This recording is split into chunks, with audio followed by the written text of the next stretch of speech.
რუდოლფ შტაინერი. სახარება იოანესგან მეოთხე თავი. წინა სამმა ლექციამ გარკვეულწილად დაგვანახა, რომ იოანეს სახარებაში სულისმეცნიერულ ჭეშმარიტებათა მოკვლევა შესაძლებელია. ისიც გაირკვა, რომ ამ ჭეშმარიტებათა გამოსავლენად იოანეს სახარების თითოეული სიტყვა მართლაც და ოქროდ უნდა შეფასდეს. დიახ, ამ რელიგიურ ძეგლში აუცილებელია თითოეული სიტყვის რეალური, ნამდვილი აზრის ზუსტი გაგება, რადგან მასში ყველაფერი უკლებლივ უაღრესად საგულისხმოდ და მნიშვნელოვანია. მაგრამ უნდა გავითვალისწინოთ არა მარტო ის, რომ ამა თუ იმ ფრაზის სიტყვასიტყვიერი გაგება გვმართებს, არამედ რაღაც სხვაც. კერძოდ, უნდა გავიაზროთ ისიც, თუ როგორია მისი კომპოზიცია, აღნაგი და შედგენილობა. თანამედროვე ადამიანს დაკარგული აქვს ამგვარ საგანთა მართებულად შეგრძნების უნარი. უძველესი მწერლები თავიანთ ნაწარმოებთა არქიტექტონიკას და შინაგან სტრუქტურას გაცილებით მეტ ყურადღებას აქცევდნენ, ვიდრე ამას ჩვეულებრივ ვარაუდობენ. აი თუნდაც დანტე, შედარებით გვიანდელი პოეტი. გასაოცარია მისი ღვთაებრივი კომედიის აღნაგი. ამ ნაწარმოების თითოეულ ნაწილს საფუძვლად უდევს ციფრი 3. არც ისაა შემთხვევითი, რომ ყოველი ნაწილი მთავრდება სიტყვით ვარსკვლავები. სწორედ ასეთი არქიტექტონიკით აგებდნენ თავიანთ ქმნილებებს ძველი მწერლები. და მით უფრო რელიგიური ძეგლების შესწავლისას მხედველობიდან არ უნდა გამოგრჩეს მათი არქიტექტურული წყობა, რადგან გარკვეულ შემთხვევებში ამას უდიდესი მნიშვნელობა აქვს, თუმცა, რა თქმა უნდა, ამ მნიშვნელობის ამოცნობაც უნდა შეგვეძლოს. შეგახსენებთ, რომ იოანეს სახარების მეათე თავის ბოლოს არის ერთი ფრაზა, რომელიც კარგად უნდა გვახსოვდეს. კერძოდ 41 სტროფში ნათქვამია. ბევრი მოვიდა მასთან და ამბობდნენ, იოანეს არც ერთი სასწაული მოუხდენია, მაგრამ ყველაფერი, რაც იოანემ მასზე თქვა, ჭეშმარიტი იყო. ესე იგი, ამ სტროფში მითითებულია, რომ იოანე ნათლისმცემლის მოწმობა ქრისტე იესოზე სიმართლეა. აქ საგანგებოდ ახასგასმული, რომ ეს ჭეშმარიტი იყო. ახლა ავიღოთ იოანეს სახარების დასასრული და წავიკითხოთ 21 თავის 24 სტროფი. ეს არის მოწაფე, რომელიც ადასტურებს ამას და რომელმაც დაწერა ეს. და ვიცით, რომ მოწმობა მისი ჭეშმარიტია. ამრიგად იოანეს სახარების ფინალში ჩვენ გვაქვს მოწმობა, რომ ავტორის მაუწყებლობა ჭეშმარიტია. სიტყვების ასეთი დამთხვევა, ასეთი თანაბგერადობა, როდესაც კონკრეტული სიტყვა რაღაც განსაკუთრებულზე მიგვითითებს, ძველ წერილებში შემთხვევითი როდია და საფუძველს გვაძლევს ვიფიქროთ, რომ მსგავს თანწყობებში გაიდუმალებულია რაღაც დიდი და მნიშვნელოვანი. ამ თვალსაზრისით გათვალისწინებით ნათელს მოვფენთ დღევანდელი განხილვის საგანს. იოანეს სახარების შუაში დაუწყებია ფაქტი, რომლის აუხსნელად შეუძლებელი ამ სახარების გაგება. კერძოდ, სიტყვებს, რომლებიც იოანეს მოწმობის ჭეშმარიტებას ადასტურებს, უშუალოდ მოსდევს თავი, რომელშიც გადმოცემულია ლაზარეს აღდგენების ამბავი. მთელ იოანეს სახარებას ორ ნაწილად რომ ყოფს. პირველი ნაწილის ბოლოს ყურადღება გამახვილებულია იმაზე, რომ იოანე ნათლისმცემლის სიტყვები ქრისტე იესოს შესახებ სრული ჭეშმარიტებაა. სახარების დასასრულს კი მითითებულია, რომ ლაზარეს აღდგენების შემდგომი მონათხრობი ჭეშმარიტი მოწმობაა იმ მოწაფისა, რომლის მიმართაც ხშირად ისმის სიტყვები, რომელიც უფალს უყვარდა. რას ნიშნავს საერთოდ ლაზარეს აღდგენება? შეგახსენებთ, რომ ლაზარეს აღდგენების შემდეგ იოანეს სახარებაში გვხვდება ერთი შეხედვით იდუმალებით მოცული ფრაზა. წარმოვიდგინოთ ასეთი რამე. ქრისტე იესო ახდენს ქმედებას, ჩვეულებრივი გაგებით სასწაულს რომ ვუწოდებთ, თავად სახარებაც ასე განსაზღვრავს ლაზარეს აღდგენებას. შემდეგ ამას მოსდევს სიტყვები, ეს ადამიანი ბევრ სასწაულს ახდენს. და გარკვეულ ადამიანებს სწორედ ამ სასწაულის გამო არ სურთ რაიმე საერთო იქონიონ მასთან. ეს სიტყვები თარგმანის მიუხედავად ბუნებრივად აგვიძრავს კითხვას, როგორია მათი ნამდვილი აზრი, რა იგულისხმება ამ სიტყვებში. ქრისტეს ხომ სწორედ ადამიანის აღდგენების შემდეგ უპირისპირდებიან. რა აღელვებთ, რა აშფოთებთ? მის დამიმტყულად განწყობილთან, რატომ სწორედ ამ ფაქტის შემდეგ იწყება მისი დევნა. გამგები უმალ მიხვდება, რომ ამ თავში შეფარულია უდიდესი მისტერია, რაც არც მეტი, არც ნაკლები გახლავთ ცნობა ივანეს სახარების ავტორის შესახებ. ამის გასაგებად ჩვენ ეგრეთ წოდებულ ძველ მისტერიების ხელდასხმას უნდა მივუბრუნდეთ. როგორ წარმოებდა ხელდასხმა ძველ მისტერიებში? ხელდასხმული სულიერი სამყაროს განცდებს და გამოცდილებას ფლობდა ისე, რომ შეეძლო თავად ემოწმებინა სულიერ სამყაროთა შესახებ. აღნიშნულ მისტერიებში დაიშვებოდა მხოლოდ ისინი, ვისაც ხელდასხმისთვის სათანადოდ მოწიფულად ჩათვლიდნენ. ასეთი მისტერიები არსებობდა ყველგან, საბერძნეთში, ეგვიპტეში, ქალდეაში, ინდოეთში. მისტერიების მოწაფეს დიდხანს წვრთნიდნენ, ასწავლიდნენ მიახლოებით იმას, რასაც ჩვენ დღეს თეოსოფიაში ვსწავლობთ. როდესაც განსწავლა სრულდებოდა, ხელდასხმის მოწაფეს უშუალო ხილვისკენ უხსნიდნენ გზას. მაგრამ შორეულ წარსულში ეს მხოლოდ ადამიანის არსების 4 წევრის, ფიზიკური, ეთერული, ასტრალური სხეულების და მეს განსაკუთრებული მდგომარეობის პირობებში უნდა განხორციელებულიყო. ხელდასხმის მოწაფეს, რომელმაც წინდაწინვე იცოდა, რაშიც იყო საქმე, 3 დღე-ნახევრის განმავლობაში სიკვდილის მაგვარ მდგომარეობას განაცდევინებდნენ. საკითხავია, რისთვის იყო ეს საჭირო? როდესაც ადამიანი ღამის ძილით იძინებს, ლაპარაკია განვითარების თანამედროვე ციკლზე, ხო? ღამის ძილით როცა ვიძინებთ, ხო, ჩვენი ფიზიკური და ეთერული სხეულები რჩებიან, ხოლო ასტრალური სხეული და მე გვტოვებს ჩვენ. ასეთ მდგომარეობაში ადამიანს არ ძალუძს აღიქვას თავისი გარემომცველი რაიმე სულიერი მოვლენა, რადგანაც მისი ასტრალური სხეული ჯერ არ ფლობს ძილისმიერი სამყაროს აღსაქმელ სულიერ ორგანოებს.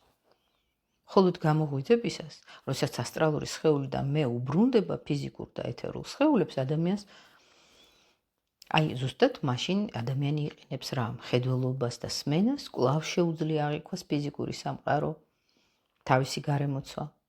სათანადო წვრთნის შედეგად ხელდასხმის მოწაფეები საკუთარ ასტრალურ სხეულში სულიერი ორგანოების გამომუშავების უნარს იძენდნენ.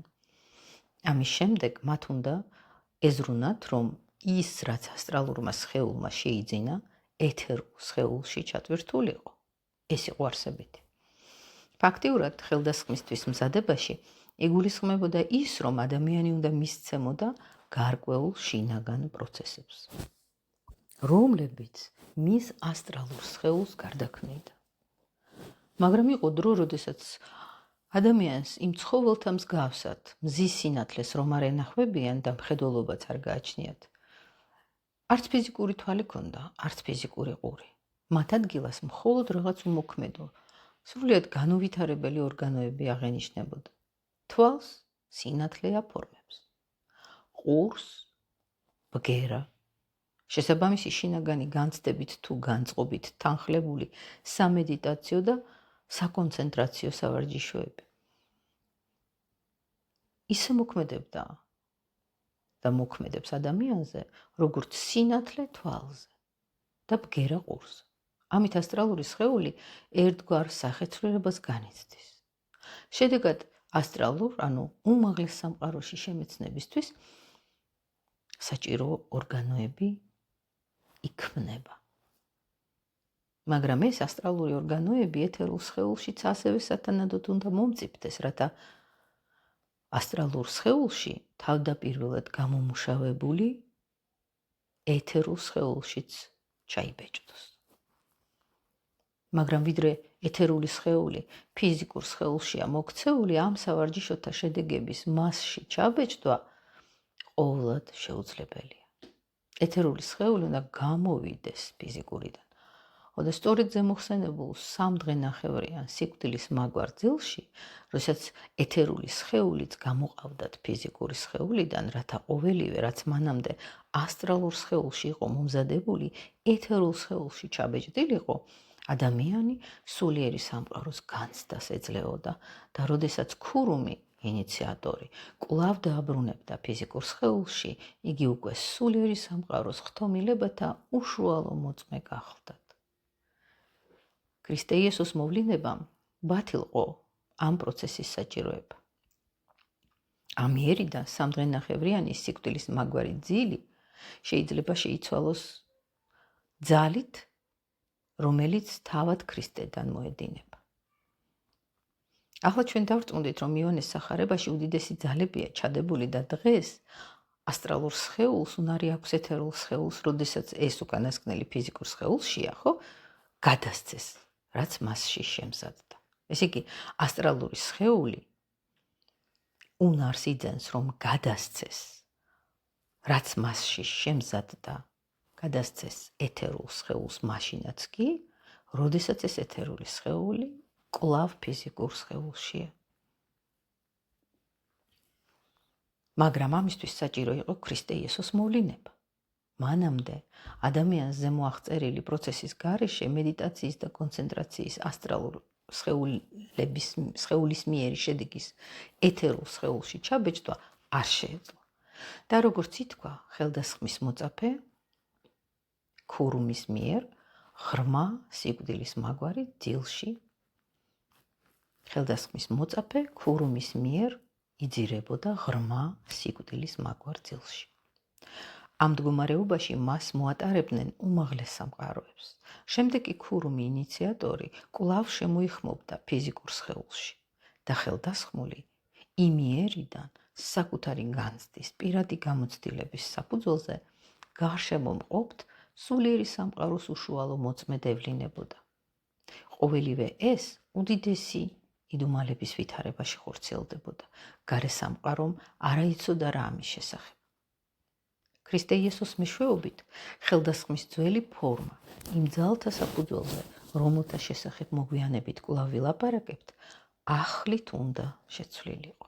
ესე იგი, ხელდასხმის ძველი ფორმა ქრისტე იესოს მეშვეობით უნდა შეცვლილიყო ახლით. ამისთვის კი საჭირო იყო ძველი დროიდან ახალზე გადასვლა. კიდევ ერთი ადამიანი უნდა ხელდასხმულიყო, ოღონდ ამჯერად ძველი ხერხით იგი ქრისტიანულ ეზოტერიკას უნდა ზიარებოდა. ამის აღსრულება შეეძლო მხოლოდ ქრისტე იესოს, ხოლო ხელდასხმისთვის ღირსყოფილ იქნა ის, ვისაც იონეს სახარება ლაზარედ მოიხსენიებს. სახარებაში ნათქვამია, რომ ეს ავადმყოფობა სასიკვდილოდ არ არის.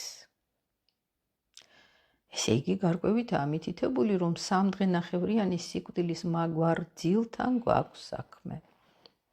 როგორც ხედავთ, უკიდურესად ფრთხილად, მაგრამ საკრალურის ამოცნობის შემძლეთათვის ხელდასხმის ფაქტი მაინც გასაგებადაა აღწერილი.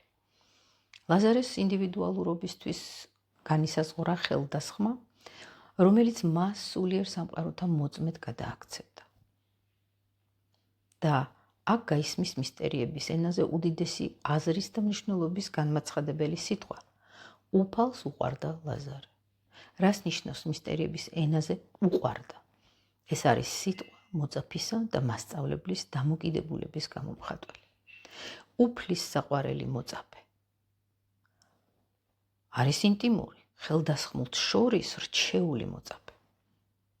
უფალმა თავად აზიარა და მკვდრეთით აღადგინა ლაზარე. ესე იგი, ლაზარე თავისი ხელდასხმის ადგილიდან აღსდგა როგორც ხელდასხმული და გამონათქვამი, ეს რომელიც უფალს უყვარდა, მთელ მომდევნო თავებში იოანესადმი, ან უფრო სწორად იონეს სახარების ავტორისადმია მიმართული.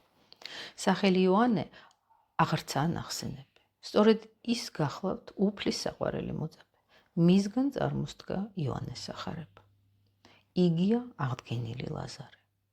და ამ მოვლენის გადმოცემისას ავტორს უნდა ეთქვა: მე ვლაპარაკობ ხელდასხმის ძალით, რომლითაც უშუალოდ თავად უფალმა დამამწყალობა.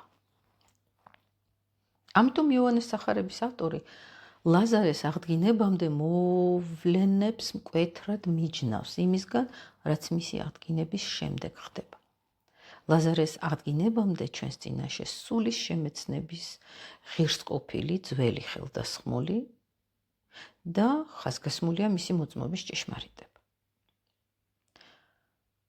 ხოლო რაც შეიძლება ითქვას უშინაგანეს საგნებზე, პალესტინის მისტერიაზე, ამას გაუწყებთ თავად მე გაცოცხლებული. მაგრამ ეს მხოლოდ აღდგინების შემდეგ ძალმით. აქედან გამომდინარე იოანეს სახარების პირველ ნაწილში გვაქვს ძველი იოანეს მოწმობა, ხოლო მეორეში ახალი იოანე უშუალოდ უფლისმიერი ხელდასხმული მოწმობს. ის არის აღდგენილი ლაზარე. აი ასე უნდა გავიგოთ ეს თავი. იონეს აქ უნდა ეთქვა, მე ვეფუძნები ჩემს ზეგრძნობათ ხილვას და არა ფიზიკურ გარე სამყაროსეულ აღქმას. მე გაუწყებთ იმას, რაც უფლისმიერი ხელდასხმის წყალობით ამაღლებულმა სულიერ სამყაროში ვიხილე. მაშასადამე მე იონეს სახარების დასაწყის თავებში მეათე თავის ჩათვლით.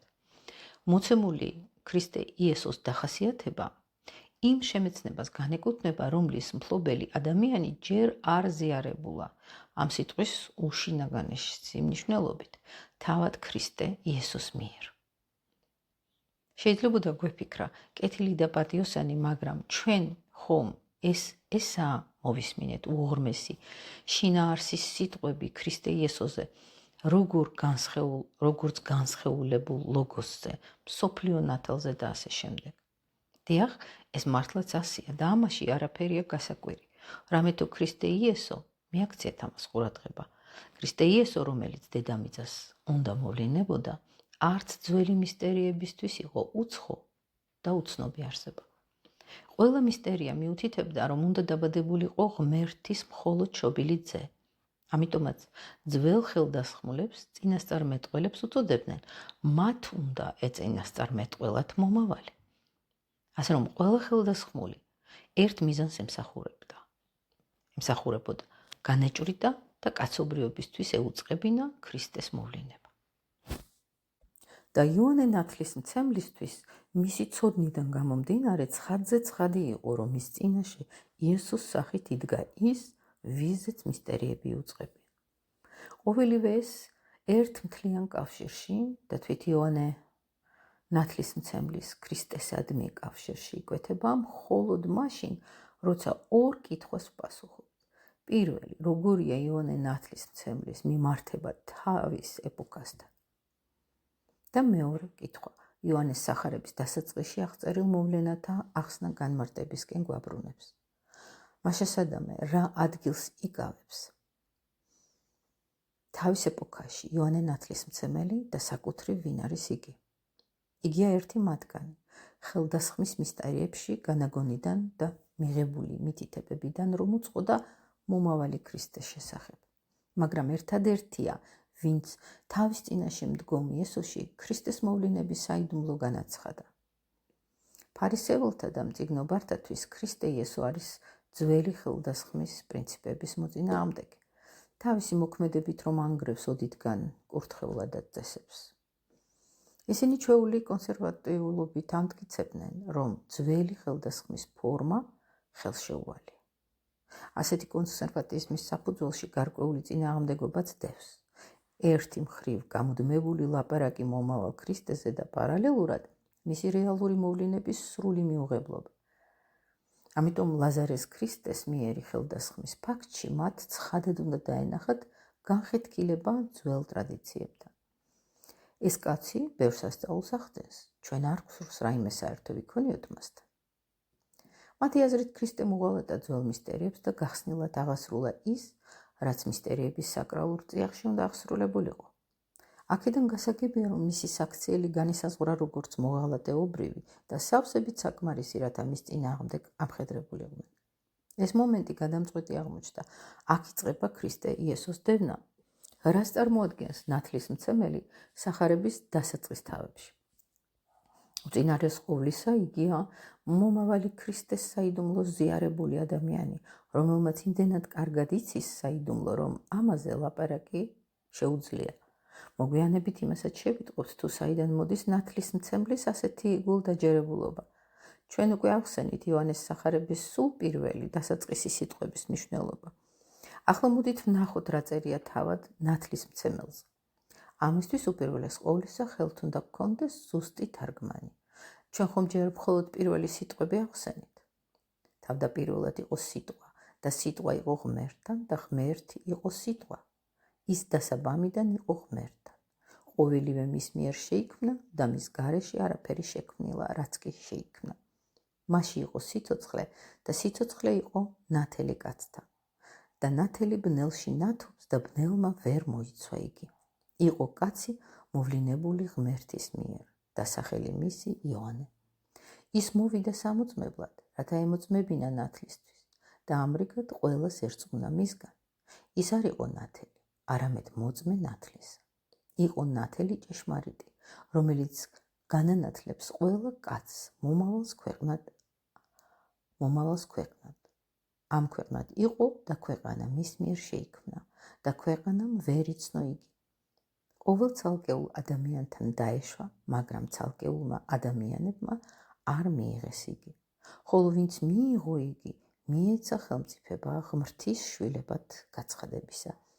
ის, ვინც იწამა მისი სახელი, შექმნილი არა სისხლისგან, არა ნდომისგან, არა ადამიანური ნებისგან, არამედ ღმერთისგან. და სიტყვა ხორციელ იქმნა და დაემკვიდრა ჩვენ შორის. და ჩვენ ვისმინეთ მისი მოძღვრება. მოძღვრება მამის მხოლოდ შობილი ძისა, აღსავსე მადლითა და ჭეშმარიტებით. იოანე მოწმობს მისთვის და განაცხადებს, ეს არის იგი, ვის შესახებაც ვთქვი. ჩემს შემდეგ მომავალი ჩემი წინამორბედია, ვინაიდან ჩემზე უწინარეს იყო და მისი სისავსიდან ყველა მივიღეთ მადლი მადლის წილ. რადგან რჯული მოსესგან მოგვეცა, ხოლო მადლი და ჭეშმარიტება იესო ქრისტეს მიერ იქმნა. ღმერთს აქამდე არავის უხილავს, მხოლოდ შობილი ძე, რომელიც იყო სამყაროს მამის წიაღში, წინამძღოლ იქმნა ამ ხილვისა. აი, მიახლოებით ასეთი იოანეს სახარების დასაწყისი სიტყვების მნიშვნელობა. მაგრამ ვიდრე მათ განხილვას შეუდგებოდეთ, აუცილებლად უნდა გავარკვიოთ ისიც, თუ როგორ წარმოადგენს თავის თავს იოანე. თქვენ გახსოვთ, რომ საგანგებოდ იგზავნებოდნენ ადამიანები, რათა როგორმე გაეგოთ, ვინ იყო იოანე ნათლისმცემელი. მოდი ამ მღვდელმთავრები და ლევიტები, რომ გამოკითხონ ვინაობა. მოგვიანებით იმასაც შევიტყობთ, თუ რა პასუხს აძლევს მათ იოანე და რას ნიშნავს მისი პასუხი. ჯერჯერობით კი ვნახოთ, რას ამბობს იოანე თავის თავზე. მე ვარ ხმა მღაღადებლისა სიმარტოვეში, ამბობს იგი. დიახ, სახარებაში სიტყვა სიტყვით ასეა ნათქვამი. მე ვარ ხმა მღაღადებლისა სიმარტოვეში. ბერძნულად სიტყვა ერემიტ მარტოსულს ნიშნავს და ახლა ნათელია, რომ მე ვარ ხმა მღაღადებლისა სიმარტოვეში უფრო სწორია, ვიდრე ხმა მღაღადებლისა უდაბნოში. რათა უკეთ გავიგოთ იოანეს სახარების დასაწყისი, ყურადღება გავამახვილოთ იოანე ნათლისმცემლის თვით დახასიათებაზე. რატომ უწოდებს იგი თავის თავს მარტოობაში მღაღადებელს? წინა ლექციაში ითქვა, რომ დედამიწის უშუალო სპირიტუალური მისია არის სიყვარულის განვითარება. მაგრამ სიყვარულს აზრი აქვს მხოლოდ მაშინ, თუ კი მას, როგორც თავისუფალ საბოძვარს, თვითშეგნებით ღირს ყოფილი ადამიანები გაიღებენ და თუ კი ადამიანი თანდათან მოიხვეჭს თავის მეს, ნელ-ნელა რომ სჭვალავს ადამიანის ბუნებას.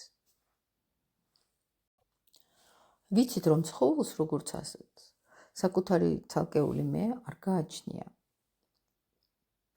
ლომს, რომ შეძლებოდა თავის თავზე ეთქვა მე, იგი ამ მეში იგულისხმებდა არა ცალკეულ ცხოველს, არამედ ასტრალურ სამყაროში არსებულ კრებით მეს, რომელიც ყველა ლომს განეკუთვნება.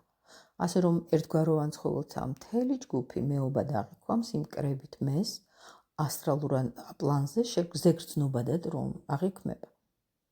ცხოველებისადმი ადამიანის უდიდესი უპირატესობა ინდივიდუალური მეს ფლობით ისაზღვრება, მაგრამ ეს ინდივიდუალური მე მხოლოდ თანდათანობით ვითარდება.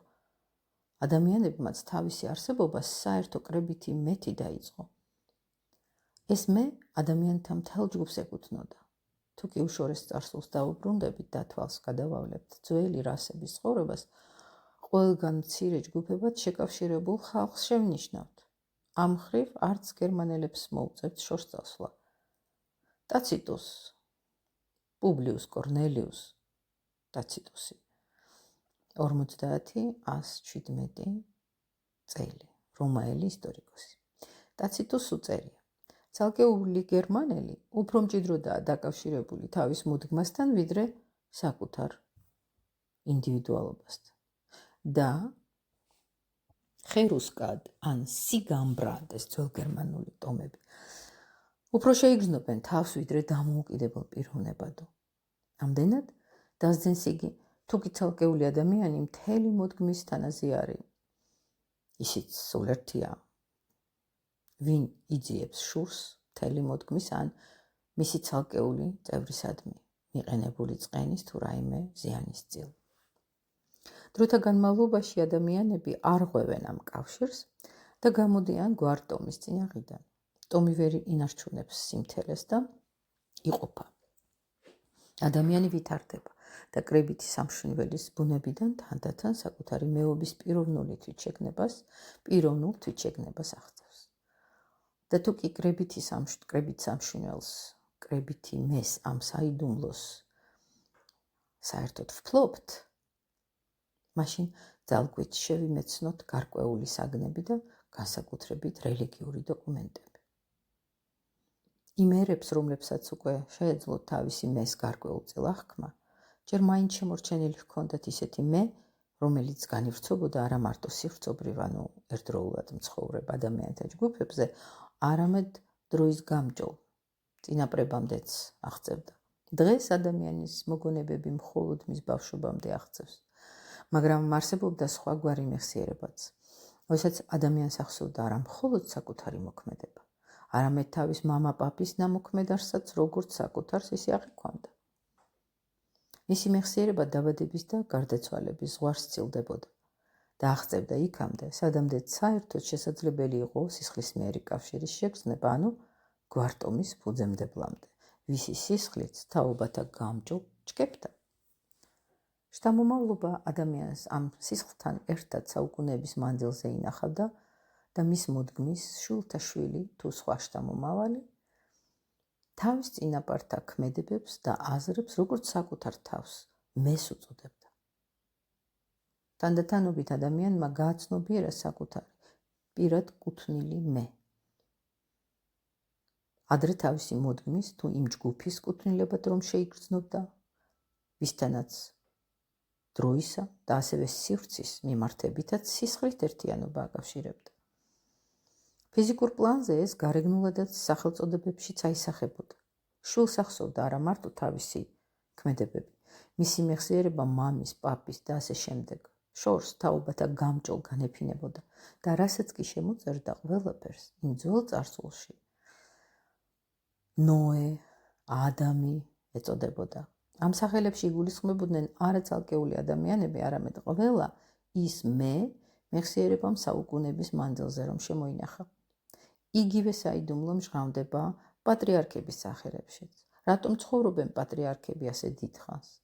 წარსულში აზრადაც არ მოუვიდოდათ ადამიანისთვის დაბადებისთანავე მიეკუთვნებინათ ესა თუ ის სახელი. ადამიანი საუკუნეების განმავლობაში ცოცხლობდა საერთო მეხსიერებაში, იმიტომ რომ წარსულის სახელწოდებებში სივრცობრივ და დროით დასაზღვრულობებს არც თუ დიდი ყურადღება ექცეოდა.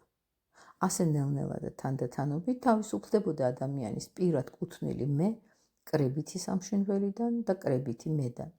ამასთანავე არც დაბადება, გარდაცვალებით ზღუდავდა თავის არსებობას და საკუთარ თავს კვლავინდებურად მთელი რიგი თაობების წევრად შეიგრძნობდა.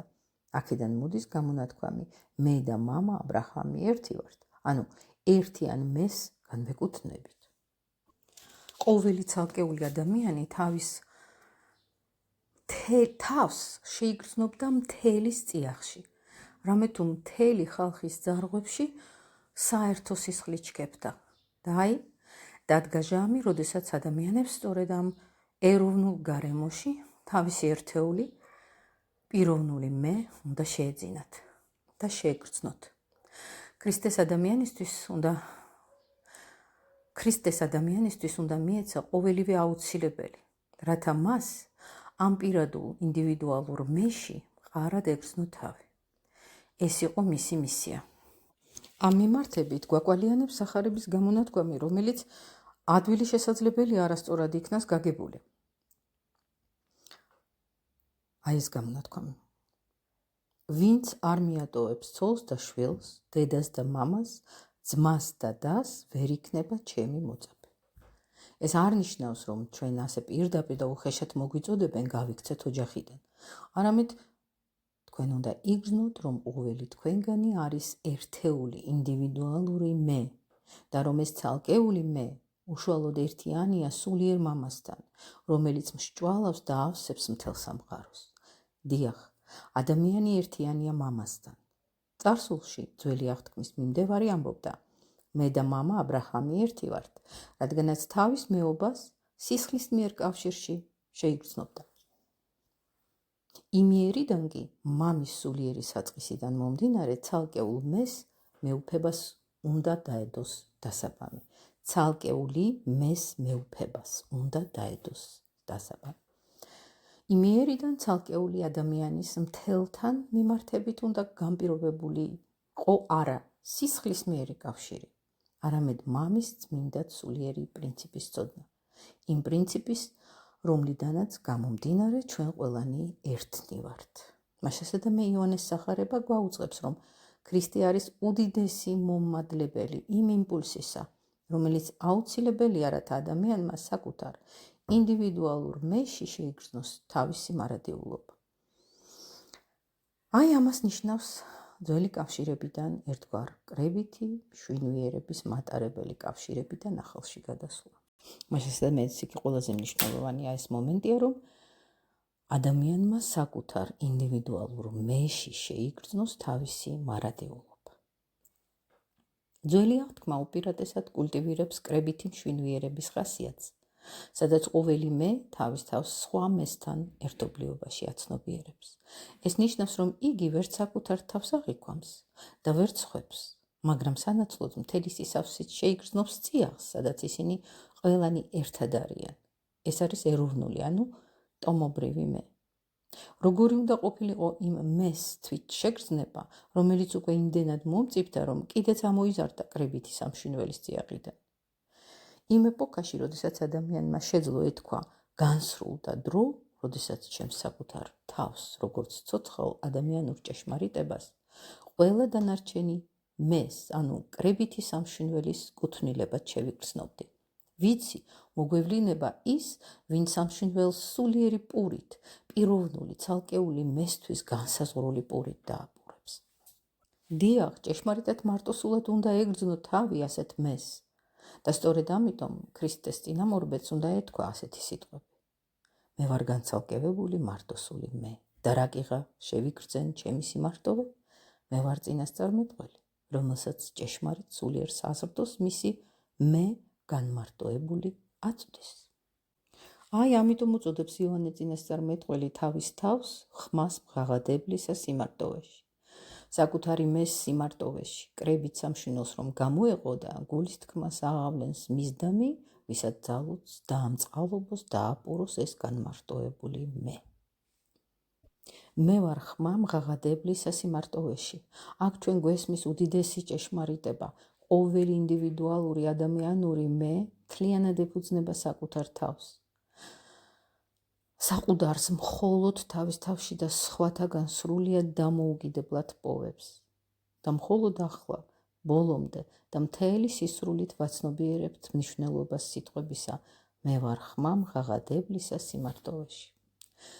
რათა უკეთ გავიგოთ იოანეს სახარება, საჭიროა გავერკვეთ, რა წესრიგით ანიჭებდნენ სახელებს და სახელწოდებებს იმ პერიოდში. წარსულში დღევანდელისგან განსხვავებით სახელი როდი იყო ისეთი აბსტრაქტული და არაფრის მთქმელი. ბიბლიური მაუწყებლობის კომენტატორები ცოტათი მაინც რომ დაფიქრებულიყვნენ ამაზე, უამრავ უხეშ ტრივიალურ განმარტებას აგვაცილებდნენ თავიდან.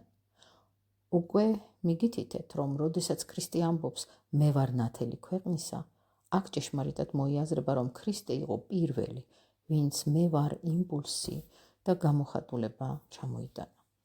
ამიტომ იოანეს სახარების დასაწყის თავებში ყველგან, სადაც კი წერია მე ვარ, ამ სიტყვებისადმი განსაკუთრებული ყურადღება გვმართებს.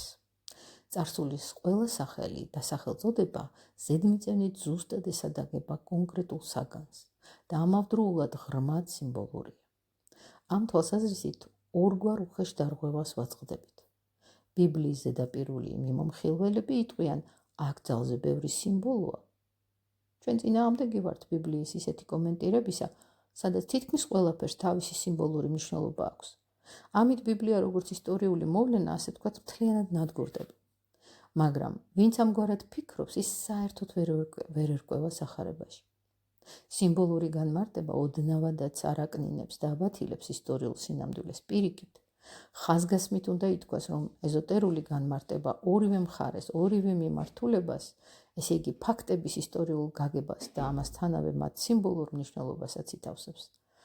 ასაკვირველია, ვინც მხოლოდ ისტორიულ ფაქტებს ხედავს, მაგალითად, ადამიანის დაბადებას და ამ ადგილას და ამ დროს, ვერც გაიგებს, რომ ეს დაბადებული ადამიანი ჩვეულებრივ სახელდებულ ადამიანთან შედარებით, ვისი ბიოგრაფიაც ყველამ შეიძლება დაწეროს, კიდევ რაღაც სხვასაც ატარებს. ვინც სულიერ ურთიერთმიმართებებში ერკვევა, მისთვის იოლი მისახვედრია, რომ ადამიანი დაბადებული განსაზღვრულ ადგილას, ეს ცოცხალი ადამიანი, შესაძლოა იმავდროულად თავისი დროის სიმბოლოც იყოს და მიიღოს სახელი, რომელშიც კაცობრიობის მთელი ევოლუციის აზრია ჩადებული. სახარების ჭეშმარიტი განმარტებისთვის საჭიროა ერთდროულად სიმბოლურად და ისტორიულად გავიაზროთ საგნები და მოვლენები. და მაშინ ამ მოვლენათა აღწერისას დავინახავთ, რომ იოანეს სახარების ავტორი, რომელსაც ზეგრძნობადი წვდომის უნარი აქვს, ერთდროულად აღიქვამს როგორც გარე მოვლენებს, ისე უღრმეს ჭეშმარიტებათა სულიერ გამოცხადებებს. მის თვალწინაა ნათლისმცემლის ისტორიული სახე. მაგრამ ეს რეალური ისტორიული სახე მისთვის იმავდროულად სიმბოლოა იმ ადამიანებისა, ჯერ კიდევ უძველეს დროში მეს საკუთარ თავში აღსაბეჭდად, რომ იქნენ მოწოდებულნი, ვინც უკვე ადგა ამ გზას. დიახ, იოანე ნათლისმცემელი მსოფლიო ნათლის ღებისთვის მზადყოფ პირად კუთვნილ მეს მატარებელ არსებათა სიმბოლოა და არა მათი, ვინც უძლურია საკუთარ წყვდიათში აღიქვას მე. ის, რაც ქრისტე იესოში გამოვლინდა როგორც სიცოცხლე, როგორც ნათელი, როგორც ლოგოსი, სამყაროს დასაბამიერ უნათებდა. მაგრამ უმწიფარ ხალხისთვის შეუცნობადი იყო. ვერ შეიცნო უმწიფარმა ხალხმა. სინათლე მარადის არსებობდა, რადგან მის გარეშე მეს ვერავითარი ჩანასახი აღმოცენდებოდა. ძველ მთვარეზე მთელი დღევანდელი ადამიანიდან არსებობდა მხოლოდ ფიზიკური, ეთერული და ასტრალური სხეულები, რომლებშიც არ იყო მე. იმის წყალობით, რომ სინათლემ სახე იცვალა და დღევანდელი დედამიწის მანათობლად გარდაიქმნა, ადამიანმა ძალა მოიცა თავის თავში აღენთო და მოემწიფებინა პირადული მე. სინათლე წყვდიაც ანათებდა და წყვდიაც ვერა გაეგო მისი. სინათლემ გამსჭვალა ცალკეული ადამიანი და მეობამდე ჩააღწია, რადგან მე ადამიანი ვერ გაჩნდებოდა, მასში ლოგოსის მიერი ნათელი რომ არ ჩამდგარიყო, მაგრამ მე ადამიანებმა ვერ აღიქვეს იგი. ანუ სინათლე. მხოლოდ სულიერ სამყაროებამდე განმაღლებულ ერთეულ ხელდასხმულებს შეეძლოთ მისი აღქმა. და ისინი ღვთის შვილებად იწოდებოდნენ, რამე თუ მათი ცოდნა აღწევდა ლოგოს, სინათლეს და სიცოცხლეს და მათ ყოველთვის შეეძლოთ ლოგოსის მოწმობა. ესე იგი იყვნენ ცალკეული ადამიანები, რომელთათვისაც ძველი მისტერიების წყალობით ცნობილი იყო სულიერი სამყაროს არსებობა. რა ცხოვრობდა მათში? ის, რაც მარადიულია ადამიანში. და ამ მარადიულს ისინი სავსებით ცნობიერად ატარებდნენ. ისინი უკვე წინათ გრძნობდნენ უდიდეს სიტყვებს, მე და მამა ერთია. ანუ მე და უდიადესი პირველ მიზეზი ერთ არსია. და ის უშინაგანესი. ადამიანები თავიანთი შეგნებით რომ ფლობდნენ, მათვე საკუთარი მე მათ მიიღეს, არა დედმამისგან. არამედ სულიერ სამყაროს ზიარებულებმა ხელდასხმის გზით მოიპოვეს, არა სისხლით, არა ხორცით, არა დედმამის ნებით, არამედ ღმერთიდან, ესე იგი სულიერი სამყაროდან. აქ ახსნილია სიტყვები, რომ მრავალმა ადამიანმა, თუმცა ისინი უკვე ფლობდნენ მეს ჩანასახს, არ მიიღო ეს სინათლე, რომელიც კრებითი მესი ღრმებამდე დაეშვა. ხოლო ვინც მიიღო, ისინი ცოტანი იყვნენ, ღვთისშვილებად ღირს იქმნენ და ეს მათ ხელდასხმის მეშვეობით შეძლეს. მაგრამ რათა ყველა ადამიანს ჰქონოდა შესაძლებლობა ცოცხალი ღმერთი მიწიური გრძნობების შემწეობით შეეცნო და აღექვა, ღმერთი დედამიწაზე ფიზიკურად ხილული უნდა მოსულიყო. ესე იგი, მას ფიზიკური ხორციელი იერი უნდა მიიღო, რადგან ფიზიკურ თვალს მხოლოდ ფიზიკური სხილვა ძალუძს. მანამდე მხოლოდ ხელდასხმულებს შეეძლოთ მისტერიებში ხილათ იგი. ან კი ადამიანთა გადასარჩენად ღმერთმა სისხლხორციელის სახე მიიღო. სიტყვა, ანუ ლოგოსი, ხორციელ იქმნა, ასე დაუკავშირა იოანეს სახარების ავტორმა ქრისტე იესოს ისტორიული მოვლინება მთელ ევოლუციას. და ჩვენ ვისმინეთ მოძღვრება მისი, მოძღვრება მხოლოდ შობილისა ძისა მამის. რა მოძღვრებაა ეს, ვინ დაბადა დანარჩენი ხალხი?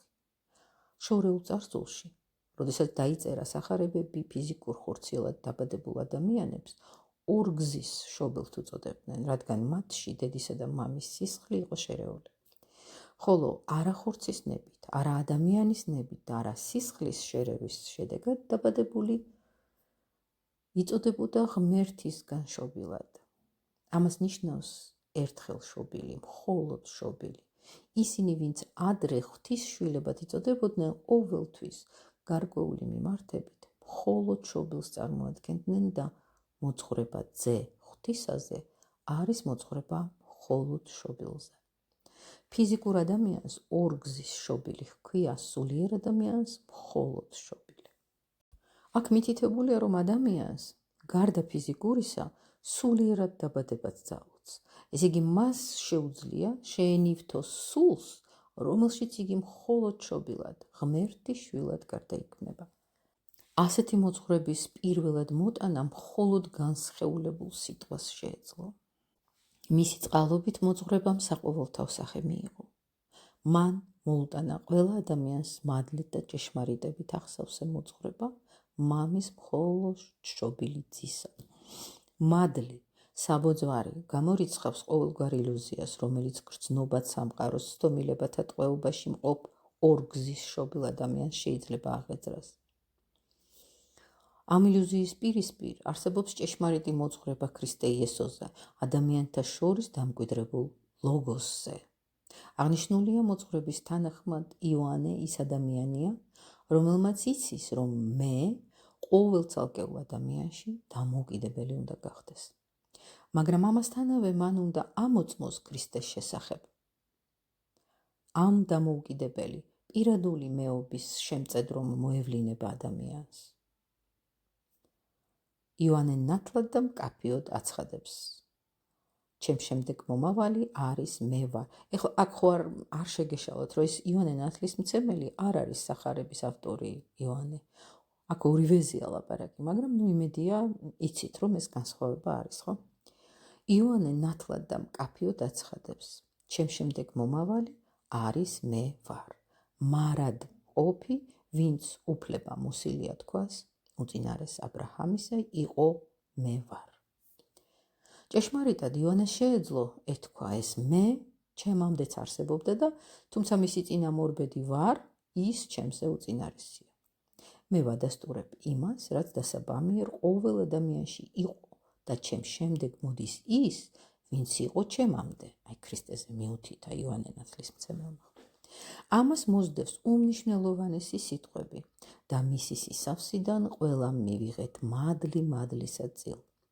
ბევრი ქრისტიანი უყურადღებოდ ტოვებს სიტყვას სისავსე და არ უფიქრდება მის მნიშვნელობას. ბერძნულად ეს სიტყვა იკითხება როგორც პლერომა, ესე იგი სახარებაში წერია პლერომადან მივიღეთ მადლი მადლის წილ.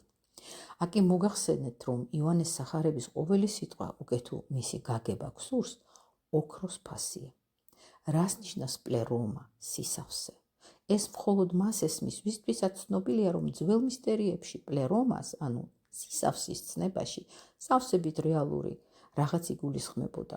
რამით უკვე მაშინ იყო ცნობილი მოძღვრება ელოჰიმებზე, სულიერ არსებებზე, რომლებმაც ძველ მთვარეზე მიაღწიეს ღვთაებრიობას და ასევე ის, რომ ერთი მათგანი განეცალკევა დანარჩენებს. მთვარეზე დარჩა იქიდან აღვრიდა დედამიწა სიყვარულის ძალას მანამდე, სანამ ადამიანები არ მომწიფდებოდნენ იმდენად, რათა 6 დანარჩენი ელოჰიმის ნათელი აღექვათ. ასე რომ ადამიანები განარჩევდნენ იაჰვეს, განკერძოებულ ღმერთს, რომელიც 6 ელოჰიმის ღვთაებრივ სისავსეს პლერომას ირეკლავდა. და რამდენადაც ერთიან ლოგოსის მიერ ზიურ შეგნებაში იგულისხმება ქრისტე, მიუთითებდნენ, რომ მასზე ღმერთების სისავსეზე ლაპარაკობდნენ. სწორედ ეს უღრმესი ჭეშმარიტება იფარება სიტყვებში და მისი სისავსიდან ყველა მივიღეთ მადლი მადლის წევრ. განვაგრძოთ ჩვენი მიმოხილვა და გადავინაცვლოთ კრებითი სამშვენველების ეპოქაში, როდესაც ყოველი ცალკეული ადამიანი თავის მეში ჯგუფურ მეს შეიგრძნობდა. თუკი ამ ჯგუფების სოციალურ წესრიგებს დავაკვირდებით, დავინახავთ, რომ იმ უძველეს ხანაში ადამიანი დამოუკიდებელი იყო მხოლოდ იმდენად, რამდენადაც თვალით აღიქმებოდა, როგორც დამოუკიდებელი არსება. რეალურად კი თავისი თვითშეგნებით კრებით მესგან ეკუთვნებოდა.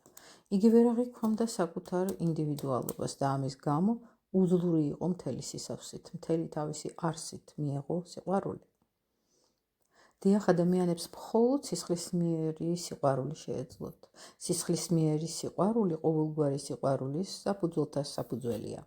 ნათესავებს უყვართ ერთმანეთი და რამდენადაც ეს სიყვარული არ იყო სქესობრივი, იგი სისხლისმიერი კავშირიდან აღმოცენდებოდა.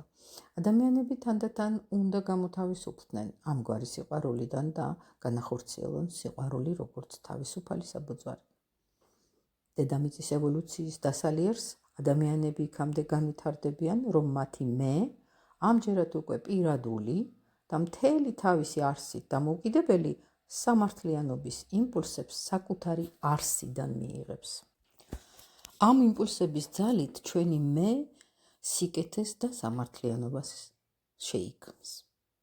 ხოლო როდესაც სიყვარული იმდენად განსულიერდება, რომ იზღადაგრჩება ამ იმპულსის თანახმად ვიცხოვროთ, მაშინ ქრისტეს მისიაც აღსრულდება, რადგან ქრისტიანული მოძღვრების ერთ-ერთი იდუმალება მოგვიწოდებს შეხედეთ ქრისტეს, შეეცადეთ მის კვალს მიხვეთ და მაშინ შინაგანად თავისუფალი სიკეთისა და სამართლიანობის მთესველ თქვენს მეს აღარ დასჭირდება კანონი. მაშესადამე ქრისტემ მოგცა იმპულსი, რომელიც საბოლოოდ კანონიდან გამოგვათავისუფლებს, ისე, რომ კეთილად ვიმოქმედებთ არა კანონის მითითებით, არამედ ჩვენსავე წიაღში ანთებული სიყვარულის ძალით. მაგრამ რათა მთელი სისავსით განვავითაროთ ეს იმპულსი, ჩვენ გვჭირდება ის დრო დედამიწის არსებობისთვის, რომაა განსაზღვრული.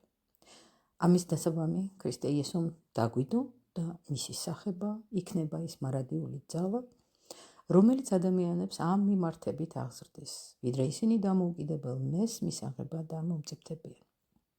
ვიდრე ადამიანები არსებობენ როგორც ამა თუ იმ ჯგუფის წევრები, ისინი გარედან ნაკარნახებ კანონს უნდა დაექვემდებარონ. ადამიანები დღემდე ვერ ამოსულან ამ კრებითი მედან. გარკვეული კუთხით, გარკვეულ სფეროებში ადამიანი არც დღეს გახლავთ ინდივიდუალური. იგი დღესაც ჯგუფური არსებაა.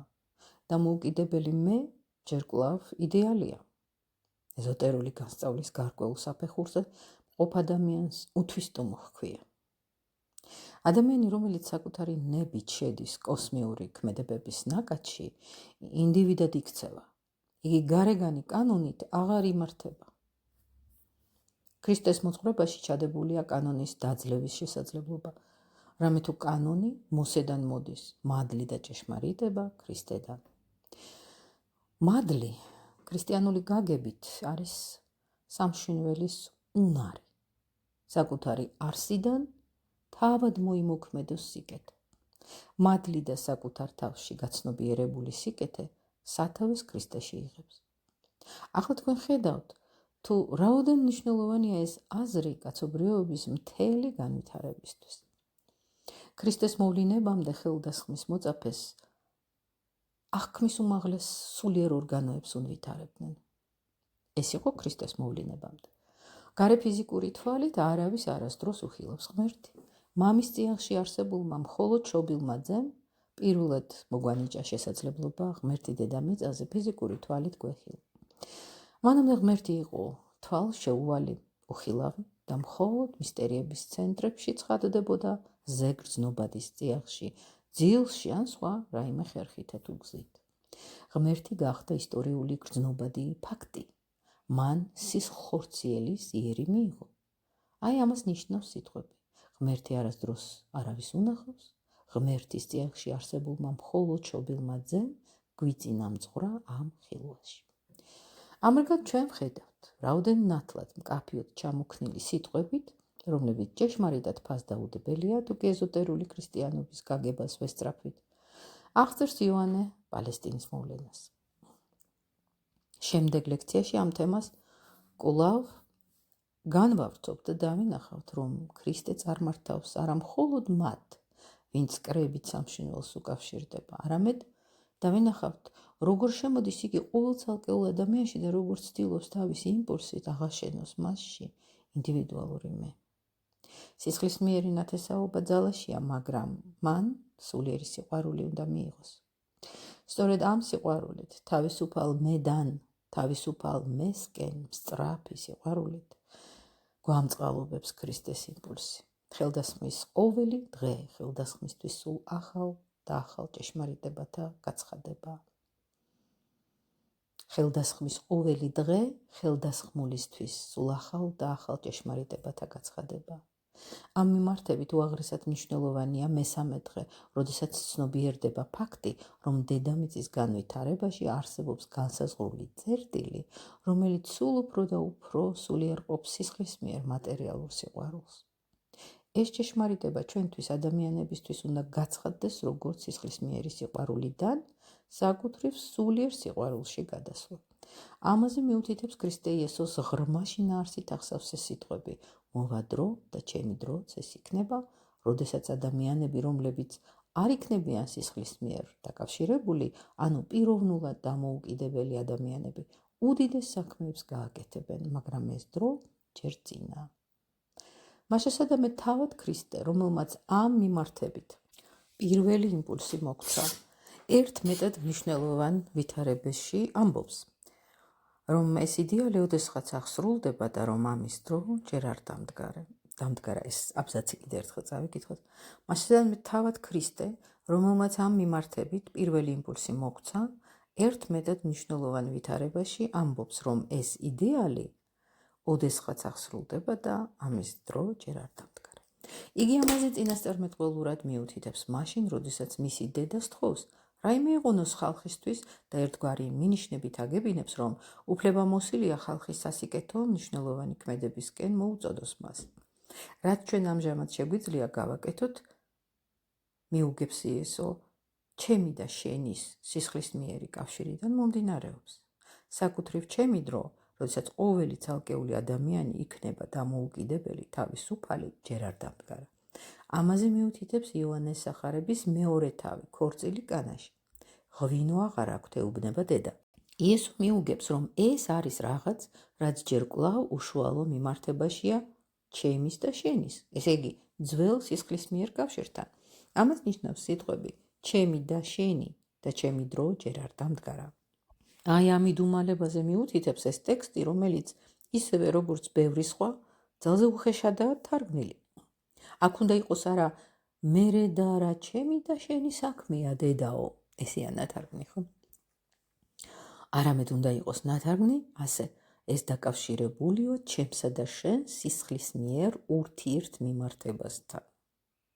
აი ესეთია ზუსტი ტექსტი და ვისაც ნამდვილად სურს ამის გაგება, ის გაიგებს. რაგიღა რელიგიური წყაროების სულ ახალ და ახალ განმარტებებს გვთავაზობენ, ურიგო არ იქნებოდა გვეკითხა, ნუ თუ ისინი ქრისტიანები ვართო რომ აცხადებენ, ვერაფერს გრძნობენ, ოდნავ უხერხულობასაც არ განიცდიან, როდესაც ქრისტეს ათქმევინებენ, მერე და რა ჩემი და შენი საქმეა დედაო, ხო? იმ ადამიანებს თითქოს დასახარებას რომ ეყრდნობიან და იმოწმებენ, უნდა ვკითხოთ, საერთოდ გააქვთ სახარება? რამე თუ როდესაც ხელში ვიღებთ ისეთ ღრმა სერიოზულ დოკუმენტს, როგორიცაა იოანეს სახარება, მისი თითოეული სიტყვა დიდი სიფრთხილით და სიფაქიზით უნდა იქნეს აწონილი და გააზრებული.